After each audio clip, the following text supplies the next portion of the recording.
Sorry for interruption. तो once again मैं sir, my dear very respectable sir, मैं पूछना ये चाह रहा हूँ, देखिए अरब ममालिक वहाँ इतराफ़ में है, वो मिडिल ईस्ट गल्फ इसे हम कहते हैं, और ये बहुत बड़ा एक अरब का एक बहुत important business point of view और पॉपुलेशन के हवाले से हर लिहाज से, यानी मिनरल्स और जो उनका जो सबसे ब्लैक वाटर जो है जिसे हम ऑयल कहते हैं, उसका एक बहुत बड़ा वो एक ख़जाना है वहाँ पर। और पॉलिटिकल जो अपना पॉलिटिक्स है, पूरी दुनिया में इस इलाके की अहमियत से कोई भी इसे नज़रअंदाज नहीं, आज से इनकार नहीं कर सकता।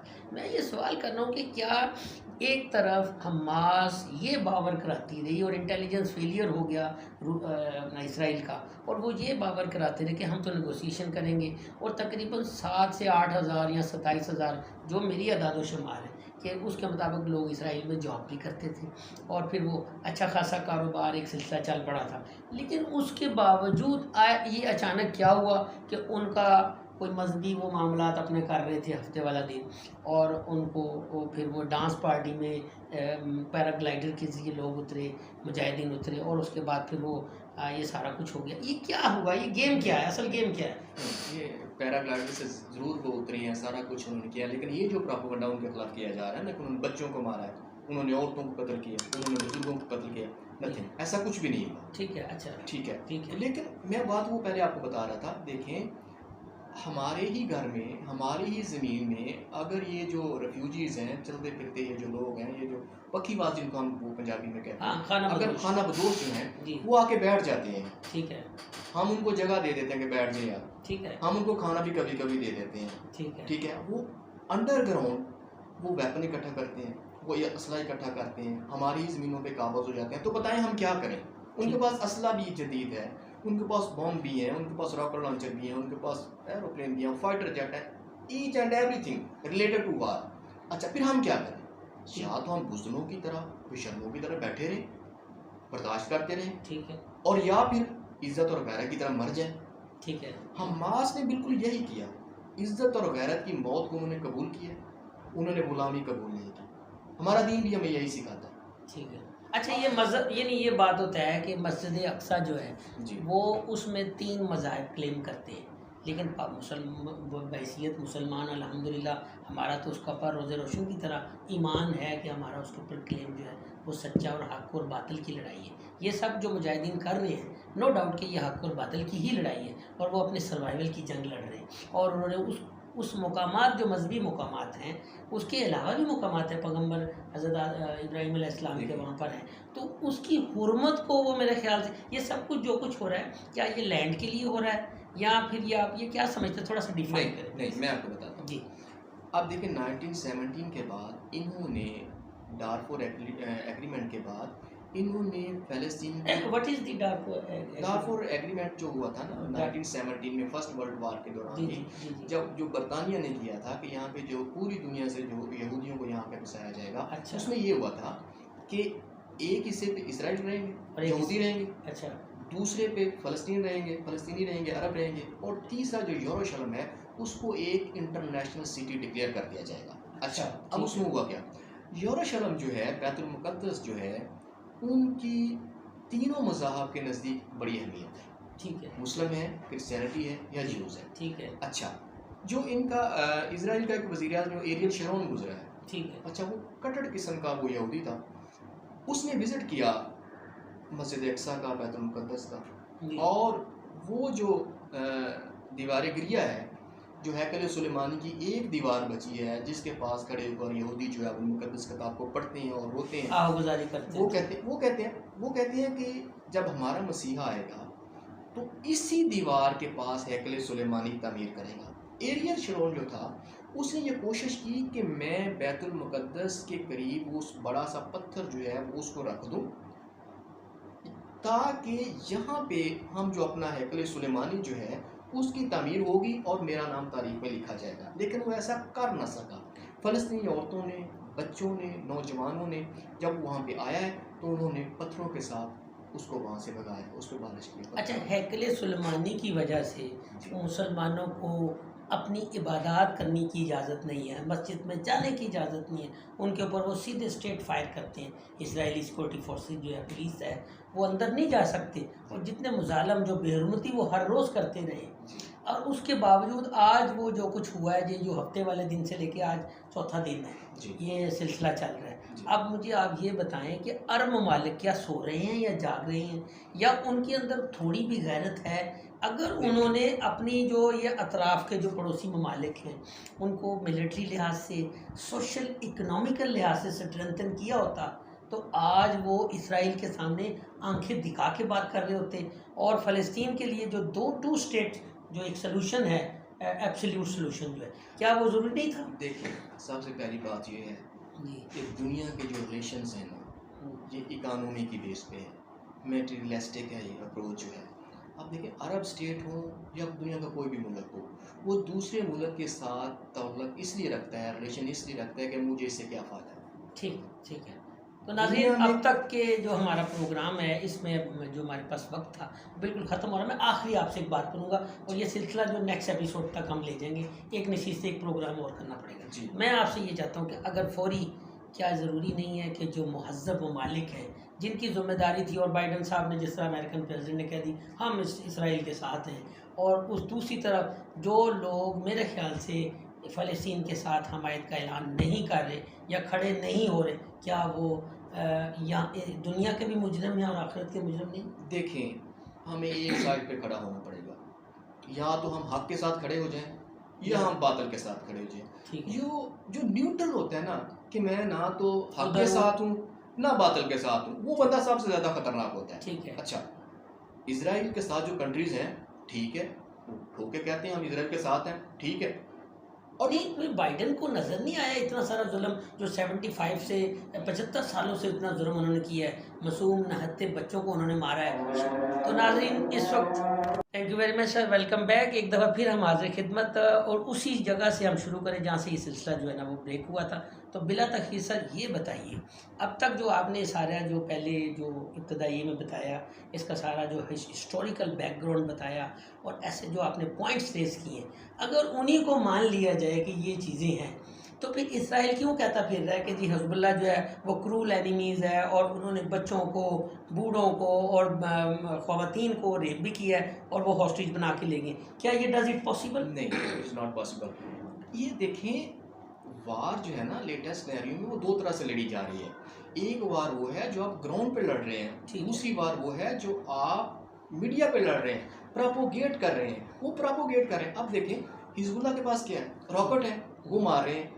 आपके पास F-17 थर्ड जनरेशन के जो आपके पास एयरफोर्स है आपकी, आप वो आप ये कैसे कह सकते हैं? अच्छा, मैं ये फिर इंटरप्ट कर रहा हूँ सर, आप ये बताएं कि जब इनको ये सारा उन्होंने एनालिसिस किया हुआ था हमास की, I am asking about the Hamas point of view, उस हवाले से पूछ रहा हूँ, उन्होंने सब कुछ किया हुआ था, जब उन्हें पता था कि इतना हैवी रिटालिएशन आएगा, इसका रिस्पॉन्ड करेगा, और एक इतने बड़े ताकतवर फौजी लिहाज से दुनिया की 20वीं फौजी ताकत है, फिर उन्हें क्या ज़रूरत पड़ी थी ये पंगा लेने की? देखें, इसमें दो बातें हैं जी। या तो वो ये समझते हैं कि या तो इज़्ज़त के साथ मर जाएं आप, ठीक, या गैरत के साथ जी लें। ठीक है। उन्होंने इज़्ज़त के साथ मर जाने वाला रास्ता जो है वो अपनाया, और उन्होंने ठीक किया। ठीक है। ठीक है जी। अब इसको थोड़ा सा हम दूसरे प्रोस्पेक्टिव में देखें। ग़ज़वा बदर जब हुआ था, अल्लाह के नबी सल्लल्लाहु अलैहि वसल्लम के पास 313 थे, और कुरैश के पास कितने लोग थे, कितने वेपन्स थे? ये बात नहीं है। देखें, वो इज़्ज़त के साथ जीना चाहते हैं, वो गैरत के साथ जीना चाहते हैं। अपनी ही सरजमीन से उनको निकाल दिया गया, क्यों? फिर उसके बाद 75 साल से वो बेचारे पिट रहे हैं, 75 साल से उनको मार पिट रही है, 75 साल से they sacrifice, they slaughtered, they given their life, they homeless, they displace, they not only even cease, अभी तक सीज हुआ है ना। अब देखेंगे उनको ये चारों तरफ, ये मुझे ये समझ से, मुझे ये प्लीज़ बताएं, मैं जो अपना जो मेरा अभी तक मुझे जवाब नहीं मिला, आप ये बताएं कि हमास को क्या ज़रूरत थी 5000 रॉकेट दागने की और इन मासूम शहरियों को लुक़मा अजल बनवाने की उनके साथ, यानी भेड़िए के सामने खुद से अपने आप को पेश करना। देखिए, इसराइल एक भेड़िया है, और उसने वाकई अपना जो आप बता रहे हैं कि देखिए वो पूरी दुनिया उसको लेने की तैयार नहीं थी, उनकी ज़हनी फतूरतों को जानते थे, उनकी फितरत को जानती थी, तो नेचर कैन नेवर चेंज, ये तो इस चीज़ के दुनिया असूल को मानती है। और हिटलर ने भी अगर इनको मारा, इनके बड़े दादू चाचे बाबों को मारा, अब ये जो बच गए और इन्होंने जाके अब इतना एक मुल्क आहिस्ता आहिस्ता कितना मुल्क चलाकी से बना लिया। मैं ये समझता हूँ कि आप ये बताएं कि हमास को क्या ज़रूरत पड़ी थी कि शेर के मुंह में हाथ डालें। इसको मैं आपको सिंपलीफाई तरीके से बताता हूँ। देखें, हमारा एक घर है, हमारी एक ज़मीन है, अच्छा, ये जो फिरते होते हैं रेफ्यूजीज़, पखीबाज जिनको हम अपनी लैंग्वेज में कहते हैं, अगर वो आते हैं और वो आकर हमारी ही ज़मीन में, हमारे ही घर में आके बैठ जाते हैं। नाज़रीन, DR महबूब न्यूज़ के साथ हाज़िर खिदमत एक नई वीडियो में। तो आज हम इंशाल्लाह गज़ा के हवाले से बहुत कुछ और सैर हासिल गुफ्तगू करते हैं। तो सिचुएशन वैसी वहाँ पर टेंस है, सिविलियन अक्रॉस जो फायरिंग हो रही है, बम्बार्टमेंट हो रही है, उसमें बच्चे बूढ़े जवान सभी लुक़मा अजल बन रहे हैं। तो आज हमारी मेहमान शख्सियत आपके सामने। अस्सलाम वालेकुम। वालेकुम सलाम जी। सर कैसे हैं? अल्हम्दुलिल्लाह, आप सब ठीक हैं? अच्छा सर, आप सिचुएशन गज़ा में जो मिडिल ईस्ट में इस वक्त डेवलप हो चुकी है, जी जी, अमेरिकन जो कैरियर है बैरी बेड़ा, वो अपना सबसे बड़ा बैरी बेड़ा भी वहाँ लिया है, और उसके साथ साथ इसराइली अफवाज ने, नेवी, ग्राउंड फोर्सेस और एयर स्ट्राइक्स से बम्बार्टमेंट कर रही हैं। उस गुंजान आबादी जो है वहाँ पर, जो यानी सिविलियन के ऊपर ये सब कुछ हो रहा है, तो इंतहाई तकलीफ दे, उससे कैजुअलिटीज़ भी हो रही। जब एक गोला गिरता है तो ज़ाहिर ज़ख्मी भी होते हैं, अमवात भी होती हैं, इंफ्रास्ट्रक्चर भी डैमेज होता है। तो आप ज़रा क्या कहते हैं? बिस्मिल्लाहिर्रहमानिर्रहीम। बहुत शुक्रिया डॉक्टर साहब। इसमें थोड़ा सा हमें इसके बैकग्राउंड को देखना पड़ेगा कि अरब इसराइल ये तनाज़ा असल में है क्या।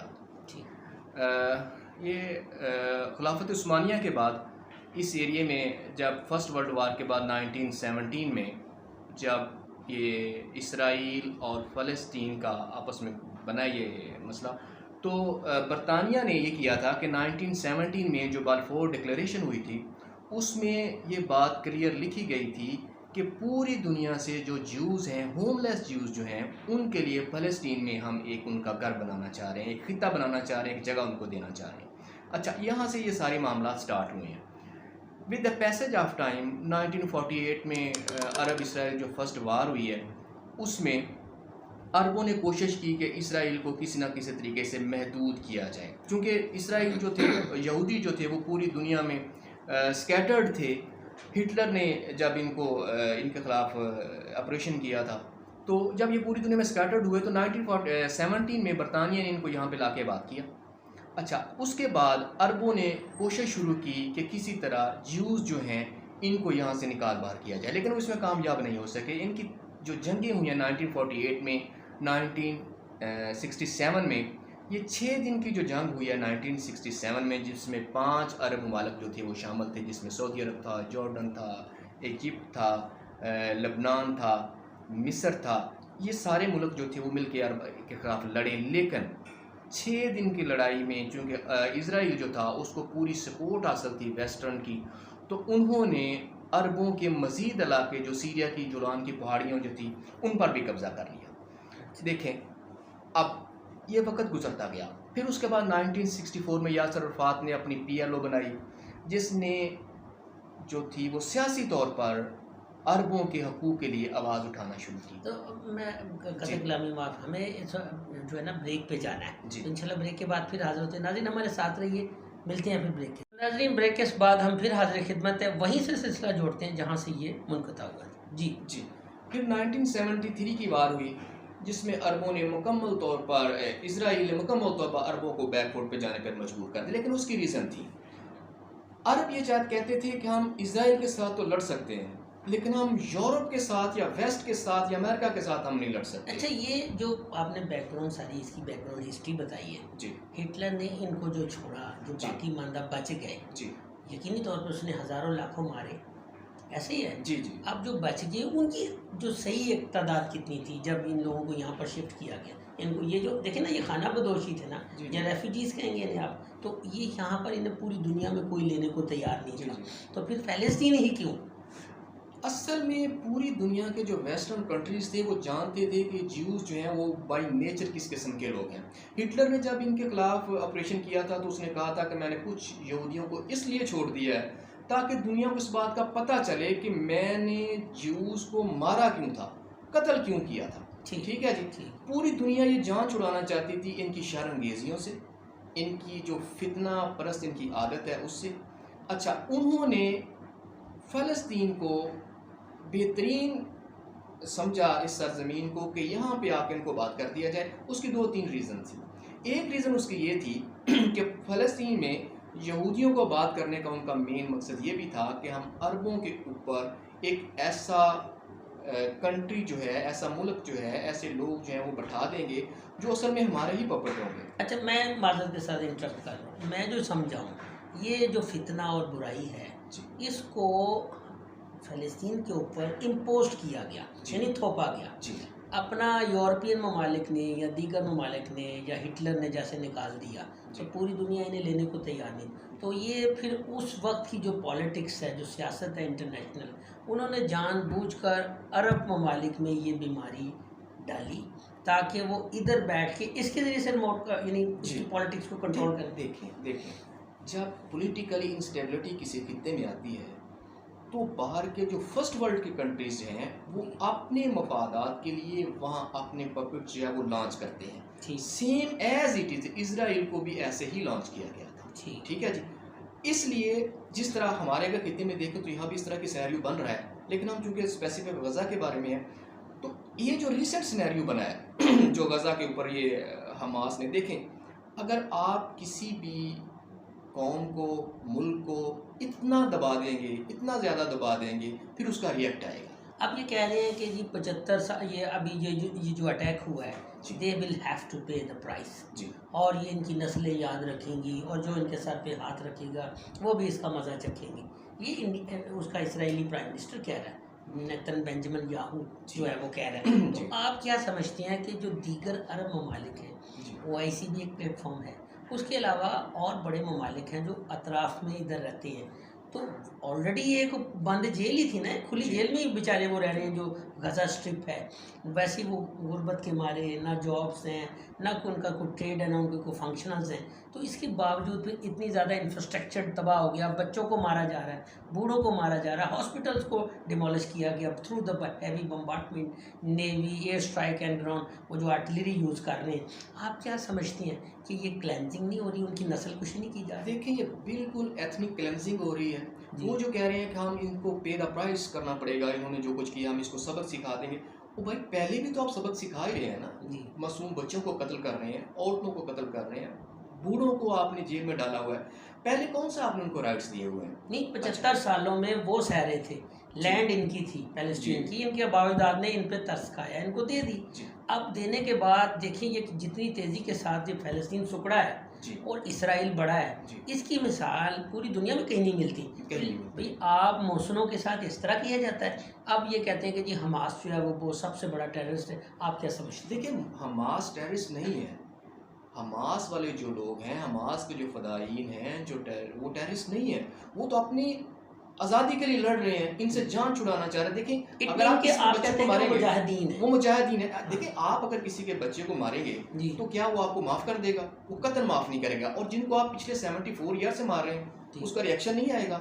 फिर आपको अब देखिए दुनिया अब 3 ब्लॉकों में बढ़ चुकी है। 3 तरह के कंट्रीज इस वक्त दुनिया में एग्जिस्ट कर रहे हैं इस पार्टिकुलर वार के सिनेरियो में। अच्छा, फर्स्ट वो कंट्रीज़ हैं जो स्ट्रेट फॉरवर्ड कहते हैं अमेरिकन और यूरोपन के, हम जो हैं वो इसराइल के साथ हैं।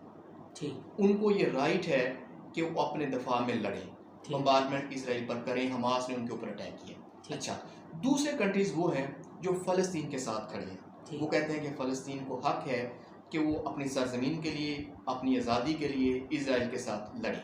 अच्छा, तीसरे कंट्रीज़ वो हैं जो न्यूट्रल हैं। ठीक है, जो कहते हैं जी हमास को भी दरगुजर करना चाहिए, इसराइल को भी दरगुजर करना चाहिए। ऐसे कंट्रीज़ भी हैं। और अरब ममालिक जो हैं, मैं समझता हूँ कि वो हमास के साथ हैं। अच्छा, उसके बाद एक और जो बड़ी डेवलपमेंट हो रही है वो चेचन, वो रमज़ान कदौफ जो है उसने जो रशिया का दौरा किया है, पुतिन से मिला है। अच्छा, उसके पास अब 10,000 फाइटर हैं, रमजान मुजाहिदीन हैं। अच्छा, वो कह रहे हैं उनके साथ जो मुलाकात हुई है, अब इस सिनेरियो में भी इसको हमको देखना पड़ेगा कि ये जो जंग है ये क्या इसी खित्ते के अंदर तक महदूद रहती है या बियॉन्ड दी बॉर्डर्स, इसका जो कैनवस है वो बढ़ जाता है, बढ़ जाता है। लेकिन नजर ये आ रहा है कि अगर इसमें हिजबुल्लाह इन्वॉल्व होती है, ठीक है, अगर इसमें नहीं अभी हिजबुल्लाह तो ऑलरेडी इन्वॉल्व हो चुकी है ना, कि लुबनान से उन्होंने भी गन फायर की है, मिसाइल जो कि उनकी check post, Israeli check post पे लगे हैं और कैजुअलिटीज़ हुई हैं। अच्छा, मैं थोड़ी सी इंटरप्ट करो सर, रियली रिस्पेक्टेबल सर। बात इस तरह है कि देखिए ये जब कुछ हो रहा है, इसमें जो क्रॉस फायरिंग और क्रॉस बम्बार्टमेंट हो रही है, वो रॉकेट दाग रहे हैं और वो जाके इसराइल के कैपिटल में गिर रहे हैं, और वो एक गज़ा स्ट्रिप को पकड़ा हुआ, साथ वेस्ट बैंक को पकड़ा हुआ है, और वहाँ पर वो जो आबादी है, जो सिविलियंस है, उनकी ज़िंदगी तो वैसे ही पहले अजीरन थी, और ज़्यादा दुखी होगी और ज़्यादा तकलीफ दी होगी। मेरे ख्याल से फौरी इसका जो रेमेडी क्या होनी चाहिए, जो फौरी जो एब्सोल्यूट सोल्यूशन है वो क्या होना चाहिए? एब्सोल्यूट सोल्यूशन जो है वो मुझे नज़र आ रहा है, क्योंकि हमास भी इस बात पे एग्री नहीं है कि वो जंगबंदी करेंगे, और इजराइल कहते हैं हम रिटेलिएट करेंगे। ठीक है जी। और अच्छा, सबसे ज़्यादा अब इजराइल कौन सी बहादुरी आप दिखा रहे हैं? आप गज़ा को अगर नक्शे पे देखें आप, उसके चारों तरफ इसराइल है और एक तरफ समुद्र। ठीक है जी। आपने पहले वो भी 4 से 5 हज़ार किलोमीटर या नॉटिकल माइल आप आगे नहीं जा सकते, आप सिर्फ वहाँ बैठ के यानी सन बात कर सकते हैं या समुद्र में नहा सकते हैं। तो आप ये कौन सी आप बहादुरी, आप देखिए गज़ा को तो आपने पहले ही आपने वो लॉकडाउन किया हुआ है, ठीक है, उनको खुराक, उनके जनाब अद्वियात, पानी, वो सारा कुछ आपके मरहूने मिन्नत है इजराइल के। ठीक है, अच्छा, वो आपने बंद कर दिया है। ये कौन सी जंग है? ठीक है, ह्यूमैनिटेरियन ग्राउंड पे उनको ऐसा मौका तो मिलना चाहिए ना, उन बच्चों का, उन बूढ़ों का, उन औरतों का क्या कसूर है? ये जो सब कुछ हुआ है, ये अनप्रेसिडेंट जो हुआ है, ये जो असॉल्ट किस्म का जो उन्होंने एक्शन किया है हमास ने, ये नहीं गैर मुतवक्की, और बिल्कुल इसमें इसराइल की जो इंटेलिजेंस है, उनके जो अवेयरनेस है, वो अब पूरी दुनिया में उसका एक असर सूख है। इसी तरह वो हर लिहाज से मईशत में भी बहुत हो गया, फौजी लिहाज से भी बहुत आगे है। अरब ममालिक सारे उससे डर के रहते हैं, जैसे कहते हैं पंजाबी जी कहते हैं तड़ी ला के रख दो, सारे डरा के रख दो। अब सूरत हाल ये है, मेरे ख्याल से इसराइल के गुब्बारे की में से हवा नहीं निकल गई इस एक्शन के बाद। देखें हमास के पास क्या है, क्या देखिए इजराइल जो है वो एक अनडिक्लेयर्ड एटमिक ताकत है, वो ठीक है, उसके पास दुनिया की अभी उन्होंने अच्छा एटमिक ताकत का ऐलान नहीं किया, अनडिक्लेयर्ड है, अनडिक्लेयर्ड वो वेपन्स है, उनके पास फास्ट फोर्स वो बम है, ये बात पूरी दुनिया में बैन लगा हुआ है, लेकिन उनके पास मौजूद है, और उन्होंने यूज करें, वो यूज भी किए। आप देखें जिनेवा अकॉर्ड के तहत आप यूज नहीं कर सकते, ठीक है, और बच्चों औरतों पे आप कत्ल नहीं कर सकते, बेशक जंग भी हो, ठीक है। लेकिन आप देखें जो एक उनका हवा बना हुआ था ना इसराइल का, कि बहुत बड़ी ताकत है उनके पास, फौजी ताकत है, माशी ताकत है, सारा कुछ है, फिर उन्होंने इसको प्रूव भी किया 1967 की वार में, 1973 की वार में उन्हें प्रूव भी किया। तो नाज़रीन ये सिलसिला भी जारी है, हमारी ये डिस्कशन जारी है। फिर एक ब्रेक का वक्त हुआ है, ब्रेक के बाद मिलते हैं, फिर इंशाल्लाह हमारे साथ रहिए, स्टे विद अस।